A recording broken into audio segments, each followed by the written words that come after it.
Hello. We're going to talk today about reading poetry. I'm going to give you basically a primer on reading and interpreting poetry. Now, you might have your own methods. You might have an awful lot of experience reading your own poetry. But see what you think of this. There might be some good ideas here that you can use to help you through some of the poems we're going to be talking about in the next little section. First of all, you need to understand that it will be necessary to read the poem more than once. It's like anything. It's like music. The more you hear a song, the more you like it until you get to the point where you really can't stand it anymore. We like things that are familiar. When we are introduced to a new idea, a new sound, a new concept, it's a little off-putting. But gradually, the more we're introduced to it, the more we're exposed to it. It's like food. The more that's why cultural tastes develop, because people have more exposure to those kinds of cultural items, food, dances, music, whatever. Poetry is the same way. The first time you hear something, your neural pathways are just starting to get used to the idea. As you increase your exposure to it, those synapses start to fire, creating a deeper groove in the neural, making it a little bit more familiar to you and making you feel more comfortable with it. So we like what's familiar. So be prepared to read poetry often because you're getting used to the sound of it, the ideas behind it, but you're also getting more out of it with every reading. Hopefully, anyway, that's the theory. So to start, make sure you title. It's like stories. The title is very specifically divided. It's set apart, and it's in. So pay attention to the title. What's happening? What does it say? It can provide a helpful context for the poem. It can set up the poem. It can introduce the poem. It can even give you a key to what the poem's actually about. Next slide. Okay, so on the first reading, avoid becoming entangled in unfamiliar words or lines, and just relax and enjoy it, or try to anyway. Let the poem just flow over you. Start to build those neural pathways that I was talking about. Don't get bogged down in, I don't understand what that word means, I don't understand what that passage means. No, just let it wash over you. Don't judge it. Don't try and interpret it. Just get a feel for it. Get a sense of what it's about. What are the rhythms that are part of it? How is it laid out? Just general. The poem wash over you. Take in the entire poem before you attempt to resolve any poems or get into any specifics. Just try and take it in and let it flow over top of you as you read it the first time. Of course, the second time, now you want to stop and identify any words or passages that you don't understand or that you're unfamiliar with. Look up any references that you don't understand. If there's a place name or an event depicted and you're unfamiliar with it, look it up. Try and figure out what the poet is trying to talk about. Try and look up those harder words so that you understand. That's particularly true in Shakespeare, where you want to make sure you know what the words are that Shakespeare is referring to because the language is so old. Next, you should try and read the poem out loud or have someone read the poem to you. You might begin to hear the rhythm in the poem. You might begin to have some clarity on those passages that were a little bit obsequious or unfamiliar before. So read it out loud. It might be a totally different experience than reading it.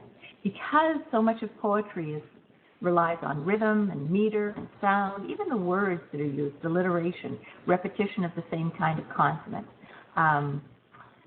beat, pattern. Oral experience, the experience you have through your ears, is really important. So read the poem out loud and see what that does to your appreciation of the poem. Okay, after you've read the poem out loud, make sure you're taking a look at the punctuation. Just chose them very carefully, so is the punctuation. Sometimes a poet will break a line in the middle of the sentence. This does not mean the sentence is ended. The only clue you have to the sentence ending is the punctuation mark, a period or an exclamation mark or a question mark. So ask yourself, why is that sentence broken up in the middle of the line?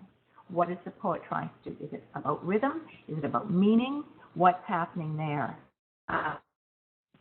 Poets use punctuation marks as well as the space on the page, how the poem is actually laid out and looks, as purposefully as they choose the words.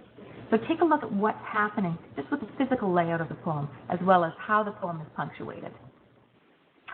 Next, you got to paraphrase the poem to determine whether you understand what happens in it. So paraphrase, again, means that you put it into your own words. So try and explain in your own words what's happening in the poem. What is the poet trying to say? If you can paraphrase the whole poem, great. If you can't, you've been highlighted. Those passages that are a little bit you don't quite understand will be highlighted, and you'll know exactly where to go back and try and spend a little bit more time and attention. Next, take a look at who is speaking in the poem. Try and get a sense of who is speaking in the poem. Remember, the speaker or the narrator may not necessarily be the poet. Often it's a contrived or character to deliver the poem. And poets can do, the voice can be undramatized, where there's no real persona or character. The poem is just explained, just told. Or it can be dramatized, which means there's an I saw this, I saw that, I walked out into the night. Or the voice is clearly that of a particular persona or a character, dramatized character. So how is the poet chosen to express the ideas in the poem? Is it undramatized, just those ideas expressed? Or is there a character that you can identify, either first person or some dramatized character or persona that you can identify? And if so, what does it mean? Take a look at what that voice has to do with what's happening. Are they outside of the action? Are they part of the action? Do they have an attitude towards what's happening? Do they have a particular tone? Can you get a sense of how that character or that voice is feeling towards the events and ideas in the poem? And also, what's the point of view or the perspective? Remembering, just like we talked about when we were talking about stories, the point of view affects the world of the poem and how we respond, because that voice highlights or certain aspects of the poem and then tells us what to pay attention to and how to interpret it and how we feel about it. So pay attention to the point of view as you're looking at the voice. All right, next slide. My computer's really slow today, sorry. Take a look at the argument of the poem. That is, what's the thesis or the subject of the poem? What's it about?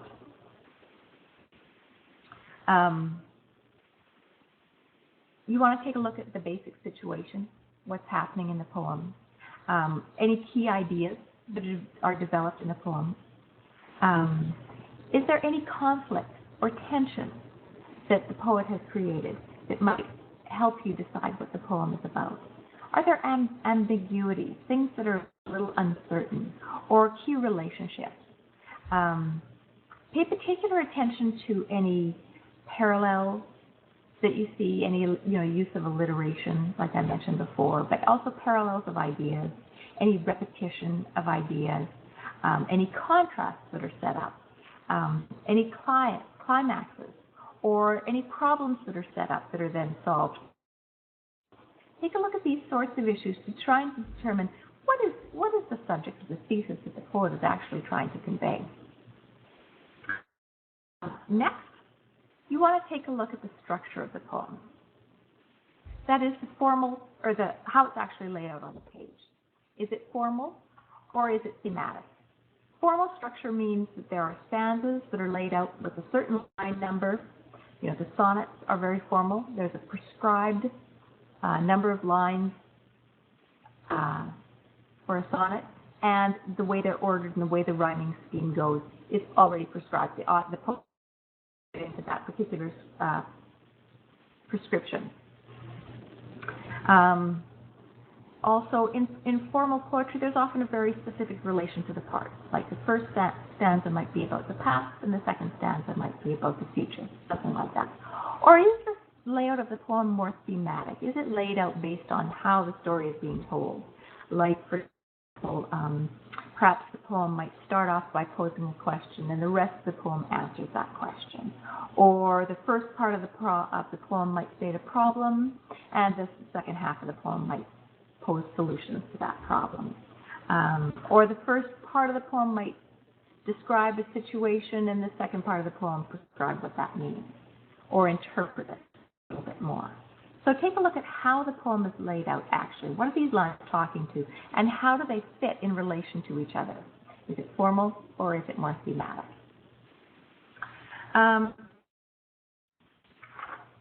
Take a look at how the poem is using settings, just like we were talking about already in literature. Take a look at the time, when it's set, the period it's set in, the time of year it's set in, the time of day it's set in, the place it's set in, what's happening physically around it. Now, the specific detail in terms of the physical setting might be used in a tonal manner to create a mood, like, for example, the wind moans through the branches of the weeping willow. So the tree is there to set up a sort of mood. It might be used as a motif or a symbol. You know, the ancient old craggy tree, despite all the hardships and the firestorm that came through, it's there sort of depicting the inevitability of life, the persistence of organic matter to live. So it might just be an image of some sort, a symbol.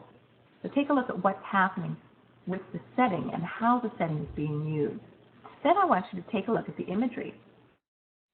That means both the physical, like the tree that I was talking about, what kind of images are being used there to describe something further, or figures of speech, metaphors, similes. How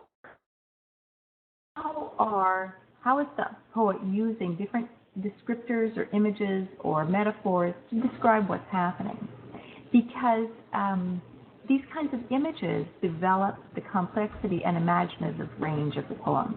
It's brief or extended, or anything else in between. And by extended, it means, the whole poem could be set up as an allegory or something that's standing for something else, meaning the idea of the poem. So the poet is using this image of something to depict what he's really saying about his own idea.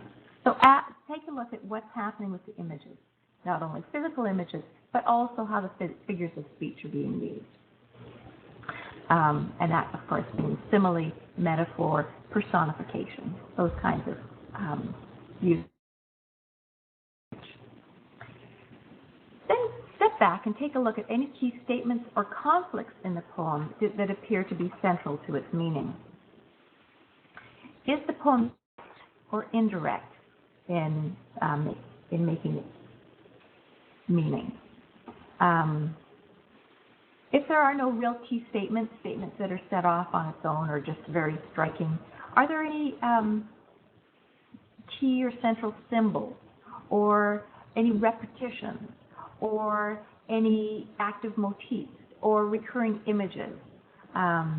Anything that kind of strikes you, just like looking for symbols in literature, in stories, use common sense. Does something seem kind of odd or off-putting? Sometimes it's the way it sounds. You might be in a nice rhythm and all of a sudden there's a line that doesn't fit.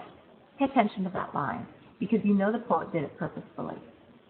Pay attention to the imagery too. Anything that doesn't fit or is repeated or makes you pause, pay attention. See what's going on with that. Consider how the sound of the poetry contributes to its meaning. So just as I had you read the poem out loud before, take a look at how that sound then develops the meaning of the poetry. Like, for example, if the poet is using a lot of hard consonant sounds, T's and D's and K's, kinds of sounds, is it a choppy kind of delivery? Is the poet referring to something that might be choppy or harsh or hard? How are those sounds helping you understand what the poem is about? It can be just the way the words are spelled, but it also can be the rhythm of the words, the sound of the words, how those words sound themselves, and how they sound in relation to the other words in the poem. So is there a kind of rhythm set up? Is there a kind of beat set up? And how does that then contribute to the meaning or the overall enjoyment of the poem. How does it sound, and what does it mean when it's... That's part of the fun that poets have with poetry, is making these sound paintings, basically. Take a look at the use of the language itself. Examine things like connotation, which is all the associations that words begin to have. Not their dictionary meaning, but all of those associations that we've come to attach to those words. Like, for example, the word pig. In the dictionary, you'll find it refers to the animal you find on a farm. But pig, the connotations of the word pig are wide and varied, like someone who is slobbish in their personal hygiene, someone who eats too much, someone who is rude. These words, we use the word pig to describe those sorts of things. Those would be called connotations. Take a look at puns,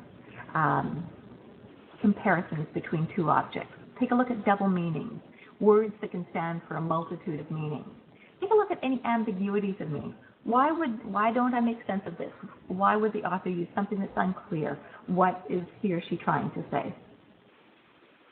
Take a look at the use of symbols, too. What's happening with the symbols, and what does it mean? Pay attention to how the language is used, because it makes a difference. So if you look at this picture of a house, and I'll give you some examples of connotation and how they can change how we feel about something, or how something is depicted. If we take a look at this house as the setting for the next episode, Brady Bunch, which was an ancient old 1960s, very sweet family sitcom. So this is where they're going to have a reunion. Well, we'd use words to describe it like large and cheery and colorful and fun and old-fashioned and interesting and happy and welcoming. All those kinds of words to describe that house for the Brady Bunch help us understand what kind of activity is going to go on in the house when the Brady Bunch descends. But if we look at that same house as the setting for the next filming of the Night Elm Street, 6, the kinds of words we would use to describe this very house would be gloomy, cast in shadow, gothic, scary, with lots of little hidden enclosures and secret passageways, those kinds of words that help you understand, okay, things are not going to be as cheery and happy as if the Brady Bunch was coming. No, it's a little scarier, a little darker. So those kinds of, it's the same house. I'm describing the same house, but because I'm using different words to describe it, we get a whole different feel of what's going to happen. So examine also the way the poem refers to or uses or relies on previous writings. This is called intertextuality. And if you know your Bible, you're going to be in good stead when you read English literature, because it's probably the most quoted and referred to book in all of the English language. But any kind of famous writings or references can be incorporated into writing. And authors and poets do it all the time. In fact, so the songwriters. Bono from the band U2 did it in his song Trip Through Your Wires. One of the lyrics refers to, I was thirsty and you kissed my lips in that song, and that's clearly referring to Matthew 25:35 in the Bible, the part where Jesus says to the saved in explanation of what they did right, I was thirsty and you wet my lips. So here Bono is referring back to that particular time of Jesus saying that to the people. So take a look at intertextuality. What other references that you've heard before or make some sense to you in some way or that you recognize? Why is the author or poet referring to those, and what does it mean? I really don't know why Bono did in never know. Also, take a look at what the historical and cultural reference is. Is your own cultural and historical distance too great from the poem to understand it? If so, go back and figure out why this poem would have made sense in its time. You know, are we several hundred years further on And is our culture so vastly different that we can't understand it? Then maybe we need to figure out what the people of that period of time and culture and ethnicity and race and gender were thinking in order to make sense of it. Most of the poems I've selected are fairly universal, but there are some instances where, just as we found in literature, we had to discuss what the period of time was like in order to make sense of how the character or how the author would have been feeling when those particular events unfolded.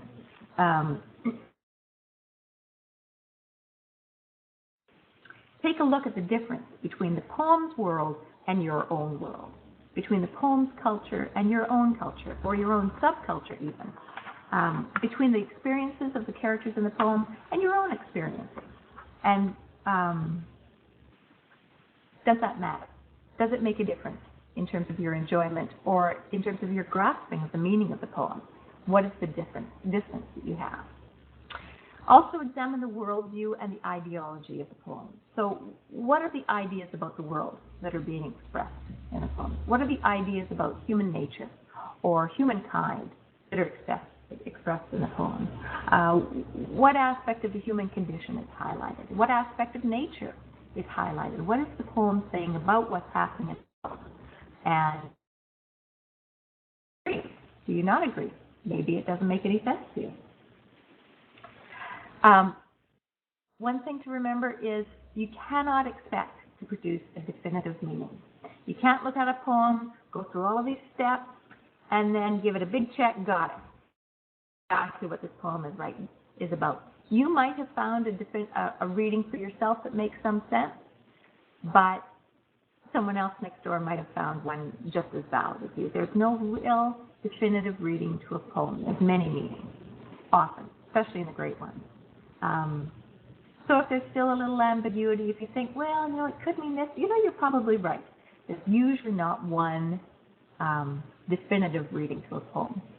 The point of reading poetry is to explore it rather than to define it, to allow the investigation of it to be the enjoyment, rather than just being able to state that I've read that poem. So now I want you to take a look at this area Teasdale called The Fountain. And I want you to go back through this presentation and see what you can do to try and develop your understanding of this poem and increase your enjoyment of the poem. Let me read it for you first, and that way you'll at least have the oral presentation. The Fountain. Fountain, fountain, what do you say, singing at night alone? It is enough to rise and fall here in my basin of stone. But are you content that you seem to be so near the freedom and rush of the sea? I have listened all night to its laboring sound. It heaves and sags as the moon runs round. Ocean and fountain, shadow and tree, nothing escapes, nothing is free. Take a look back at this presentation, read this poem again, see what you can make of it, and enjoy. Thanks for tuning in.